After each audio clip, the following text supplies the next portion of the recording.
আসসালামু আলাইকুম রহমতুল্লাহ। আজকে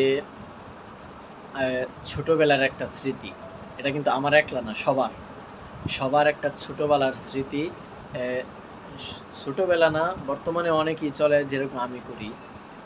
এই এরকম আপনার বন্ধু আছে অথবা বোন আছে অথবা আপনি নিজেই এরকম কাজ করেন যে কিছু খাবারের পর অথবা কিছু খান অথবা হাতে পানি লাগার পর আপনি আপনার বন্ধুর গামছা দিয়ে হাত মুছেন বা খাবার খেয়ে আইসা আপনার বন্ধুর গামছা দিয়ে হাত মুছেন অথবা আপনার বোনের ওড়না দিয়ে হাত মুছেন অথবা আপনার মার শাড়ির আঁচল দিয়ে হাত মুছেন। এইরকম অনেকেই করছিল ছোট সময় বা এখনো করে। যেরকম আমি কিন্তু এখনো মাঝে মধ্যে করি আমার মার। বাট আমার হাতে যদি এ হাত ধুই অথবা পানি লাগে তাইলে আমি আমার মার শাড়ির আঁচল দিয়া হাতটা মুছি। এরকম কিন্তু অনেকেই করে। বাট আপনি করেন কিংবা করেন নাই অবশ্যই জানাবেন। আর এই স্মৃতিটা আপনার কাছে কিরকম? মানে বর্তমানে যখন মনে হয় হঠাৎ ছোটবেলার স্মৃতি আপনার কাছে কিরকম ফিল হয়, কিরকম লাগে? অবশ্যই জানাবেন ইনশাল্লাহ।